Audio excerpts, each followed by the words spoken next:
বলেছি মাননীয় রাজ্যমন্ত্রী এবং প্রধান সচিবের কাছে যে অন্য রাজ্যগুলোতে আমি কিছুদিন আগে পাটনা গেছিলাম, সেখানে স্বাস্থ্যমন্ত্রীর অফিসে দেখে এসেছিলাম যে কন্ট্রোল রুম সমস্ত sub division hospital, district hospital, medical college, state হসপিটালগুলোকে ডাইরেক্ট মনিটরিং হচ্ছিল, পরিষ্কার আছে কিনা, এমার্জেন্সিতে রুগী পড়ে আছে কিনা, আউটডোরে ব্রোকার আছে কিনা, ঠিকঠাক হচ্ছে কিনা, বাইরে যে হসপিটালের একটি সুন্দর স্বাস্থ্যসম্মত পরিবেশ ঠিকঠাক আছে কিনা, গার্বেজ ক্লিনিং আছে কিনা, এইসব জিনিসগুলো আমি ওখানে দেখে এসেছি।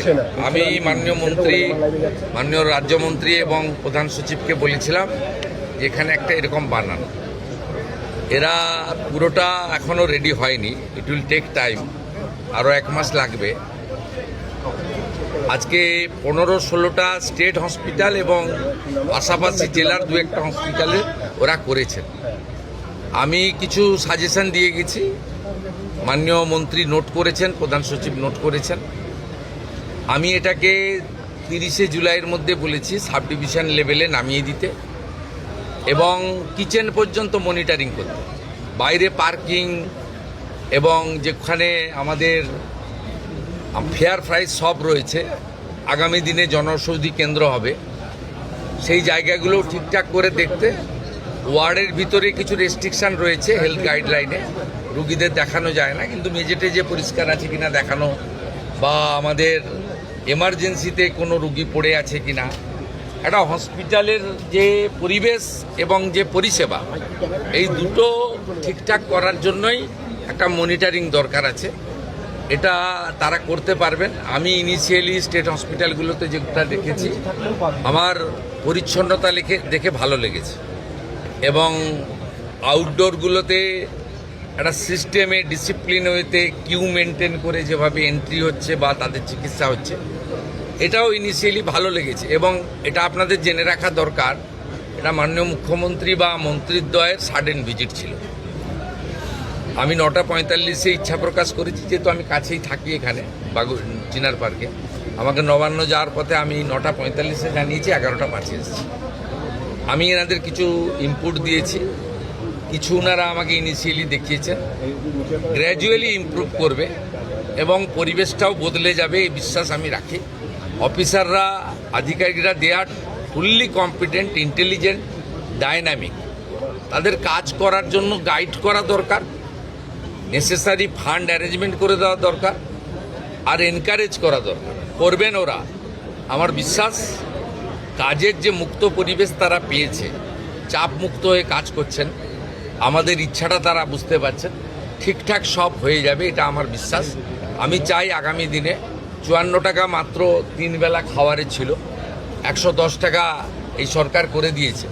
খারাপ খাওয়ার, দুপুরেও কুমড়ো, রাতেও কুমড়ো, কুমড়ো খারাপ নয়, আমরাও খাই, কিন্তু ওই যে বললাম এত নিম্নমানের খাওয়ার, এগুলো তো ওভারলুক করা হয়েছে। 17 সালে লাস্ট খাওয়ারের টাকা রিভাইজ করা হয়েছিল, 17 আজকে 26-এর অর্ধেক হয়ে গেছে, 27 সাল আসতে যাচ্ছে।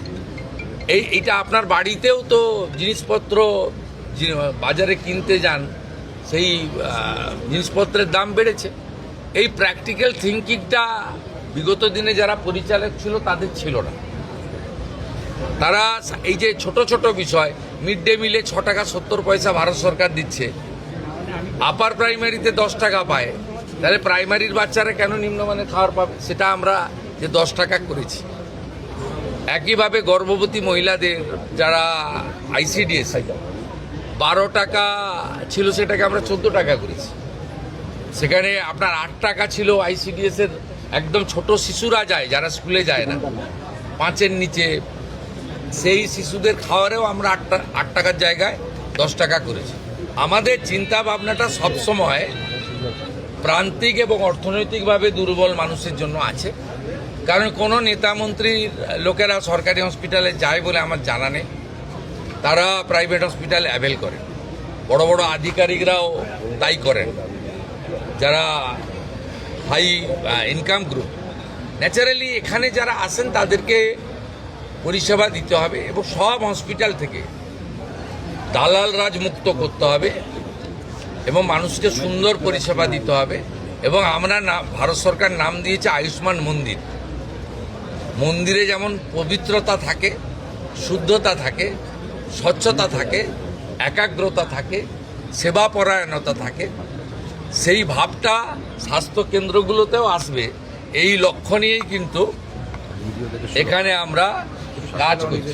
স্বাস্থ্যকর্মীদের তো সুরক্ষা আমরা দিবই, এবং তারা, আমি নার্স বোনেদের দিদিদের দেখলাম অ্যাপ্রন, গ্লাভস, সুন্দর করে ড্রেসে আছেন, খুব সুন্দর। আমি প্রধান সচিবকে বলেছি মন্ত্রীদ্বয়কে রেখে সামনে যে ল্যামিনেশন করা ব্যাচ করে দিতে। আপনারা মাঝে মাঝে দেখান যে ইঞ্জেকশন দিয়ে ফেলেছে, ট্রলি যার নিয়ে যাওয়ার কথা, যার সিকিউরিটি দেওয়ার কথা সে সেলাই করে দিয়েছে।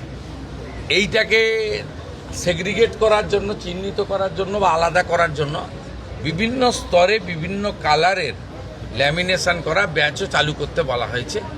এবং আমি যেটা কলকাতাতে জোর দিতে বলেছি, তারাতলার ইনসিডেন্টের পরে নিজে চোখে দেখার পরে, এখানে ট্রমা দরকার বলতে নেই, কিন্তু বড় ডিজাস্টার হলে গেলে কিন্তু সামলানোর ক্ষমতা সরকারি হসপিটালের নেই। 50-100 জন পর্যন্ত সামলে দিতে পারে, আমি দেখেছি।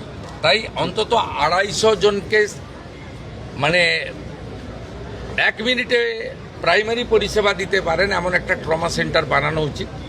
সেটা স্বাস্থ্যমন্ত্রী এবং প্রধান সচিব, তারা রাজ্যমন্ত্রী, তারা কথা বলে রেডি করবেন। জায়গা এনাফ আছে এখানে, হসপিটালগুলোতে বিশ্ববিদ্যালয়ের মতো জায়গা, প্রচুর জায়গা পড়ে রয়েছে। আমি বলেছি এই যে কাগজ পেতে বা কাপড় পেতে ব্যাগ মাথায় দিয়ে শুয়ে থাকেন, এদের হোটেলে থাকার পয়সা নেই বলে করেন, নিরুপায়। তা আপনারা পিছনে একটা জায়গা করে দিন, আমরা দরকার হলে ইউনিটে 25 লাখ টাকা করে দিয়ে দেবো।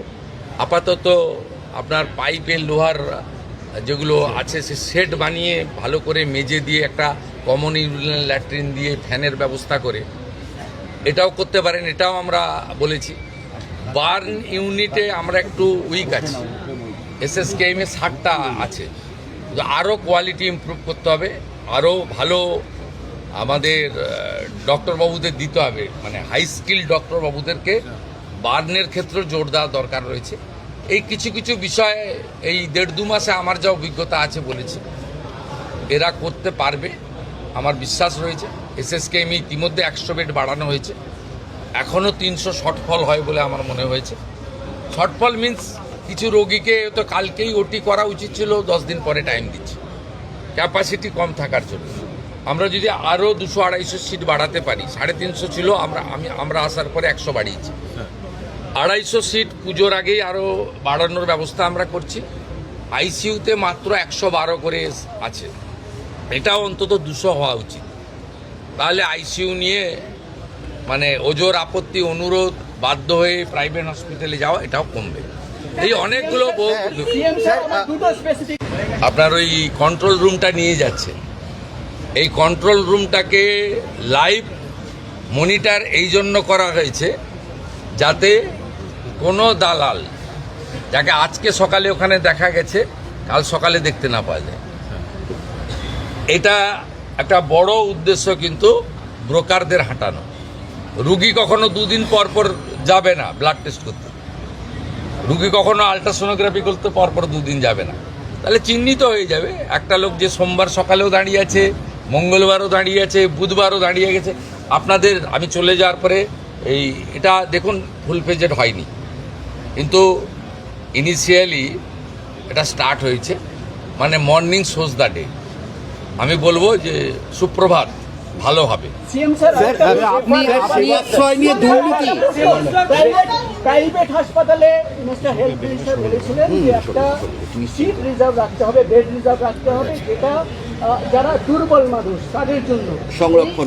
আপনাকে ক্ষেত্রে বলি শুনুন, ডাক্তারবাবু তখনও জয়েন করেননি ক্যাবিনেটে। আমি একটা মিটিং করেছিলাম এসএসকেএমে, সেখানে প্রধান সচিব সহ সকলকে আমি বলেছিলাম যে আমার জানা আছে, আমি দীর্ঘদিন ধরে এখানকার ল মেকার, পাবলিক রিপ্রেজেন্টেটিভ, আমার জানা আছে যারা বিগত সরকারের কাছ থেকে, মানে বিগত 15 বছর সরকার কোনো হসপিটাল প্রাইভেট করেনি, তার আগে যারা সরকার করেছেন বিধানচন্দ্র রায়ের সময় থেকে জ্যোতিবাবুর সময় পর্যন্ত, যে জায়গা সরকার দিয়েছে, কেনা জায়গায় কিন্তু এগ্রিমেন্ট নেই, যে জায়গা সরকার দিয়েছে 1 টাকাতে, সেই টাকাতে পরিষ্কার লেখা ছিল যে 15% বেড তারা ফ্রিতে গরিব মানুষকে দেবে, কিন্তু এটা মেনটেন হতো না।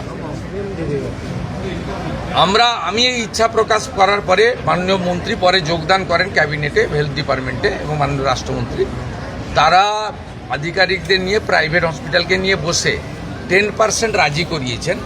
কারা?